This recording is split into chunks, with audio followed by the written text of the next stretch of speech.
Tiger King is a Netflix miniseries that follows the trials and tribulations of controversial zoo owner and current prisoner Joe Exotic. The documentary was coincidentally released as the COVID-19 virus was intensifying. As a result, millions of quarantined individuals watched the series in unison, launching Joe Exotic and his peers to unexpected fame and notoriety. But the 7-part documentary leaves out many important details. These are things you didn't know about Tiger King.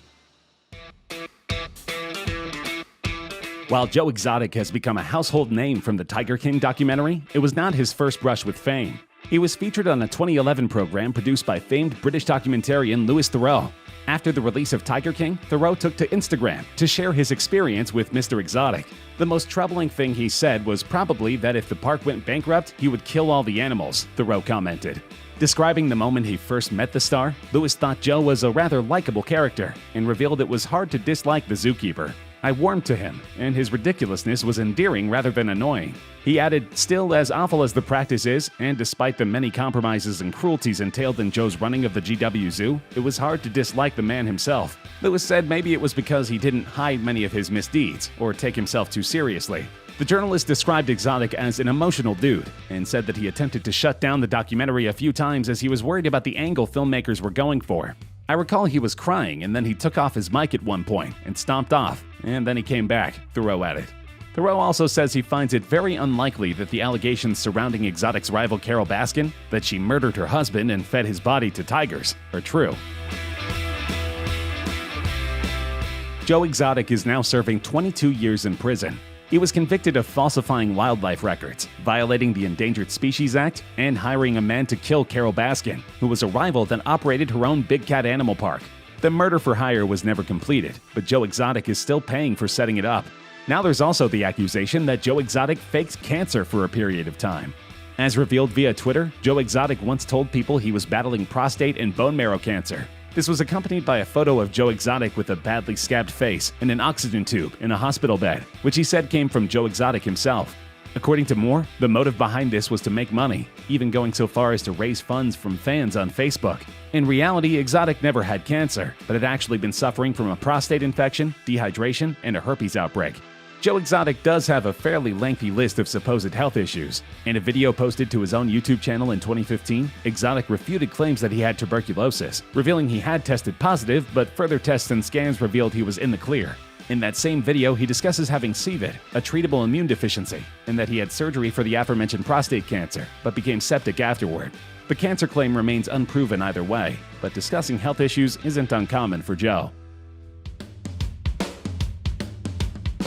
Tiger King star Doc Antle has recalled his memories of working with Britney Spears after he provided the big cats for the singer's memorable performance at the 2001 VMAs.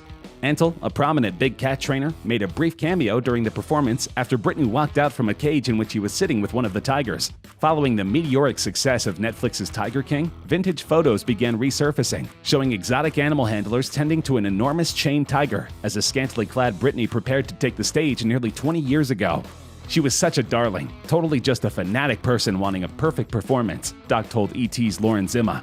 We were there for several days rehearsing, so the tigers would be relaxed and happy to be out there, and that everything could be smooth and taken care of as best as possible. He added, she was there rehearsing and working, just the hardest working, sweetest young girl, out there making all the pieces click together. Spears has yet to comment on her experience with Mr. Antle, and while Antle believes Spears knows of his exotic animal park, Myrtle Beach Safari, he doesn't expect the pop star to be stopping by anytime soon. Right now, I'm sure with the Hollywood vibe, she'd be afraid that it's on fire with all this crazy, salacious insanity that's been made into Tiger King, he said. According to the Myrtle Beach Safari website, the safari owner also worked as an animal handler on movies including Ace Ventura, Dr. Dolittle, Mighty Joe Young, and The Jungle Book. A huge plot point in the Tiger King series is the disappearance of Carole Baskin's first husband, Don Lewis.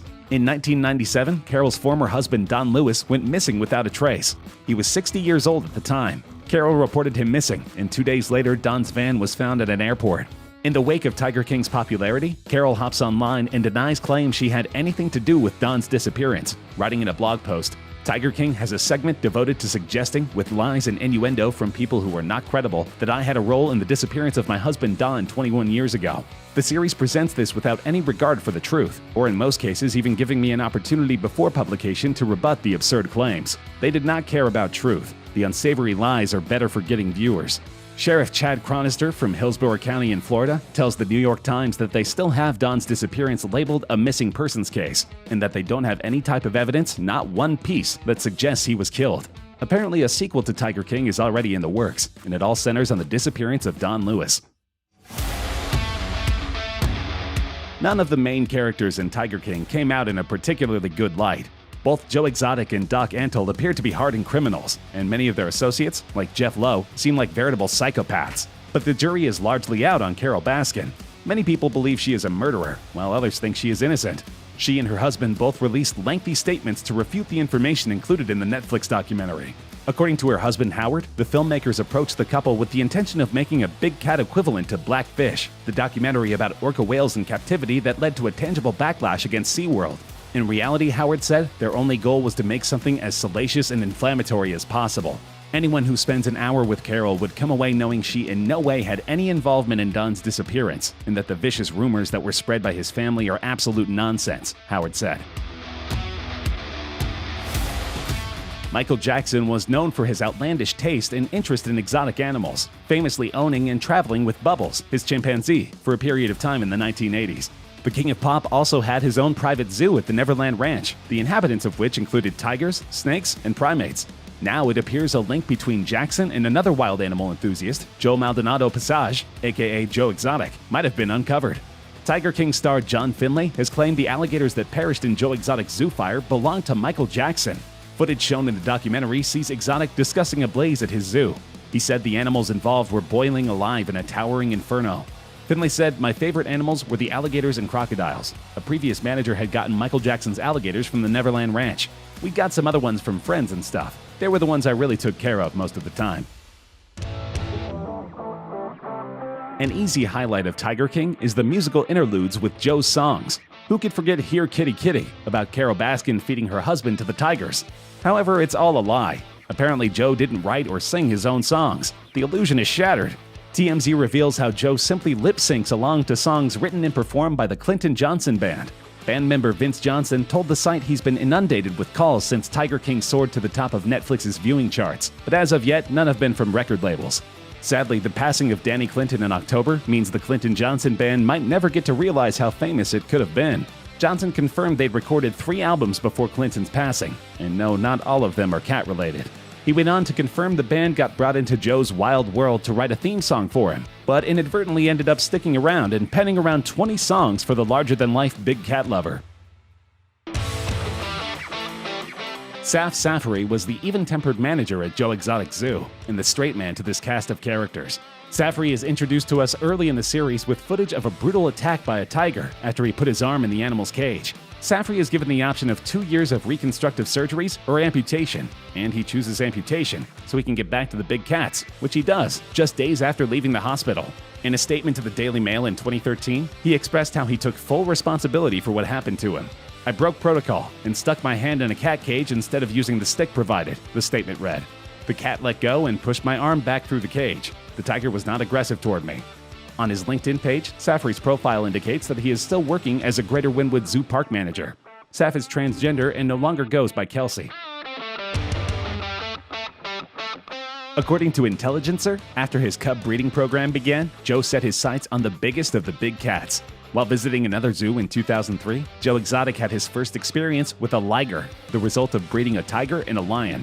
Ligers can grow much larger than either parent species, a sure draw for crowds. Joe wouldn't settle for anything so simple, though. He wanted something even more alluring, a cat that no one else in the world possessed. Despite scientists' assertions that it is biologically impossible to do so, Joe wanted to breed a saber-toothed tiger. Joe Exotic's saber-tooth plan is worthy of its own Tiger King sequel. He bred the liger mentioned previously with another lion, thus creating a liger. Joe continued this practice until his animals were gargantuan in size. It seems that Joe believed this process of breeding would result in the resurrection of the ultimate Tiger King. There are a lot of problems with Joe's logic, including the fact that saber-toothed cats are genetically far removed from the big cats alive today. One of the more down-to-earth characters in Tiger King is former manager John Reinke. Before joining Joe Exotic at his petting zoo, Reinke was a bungee jumper.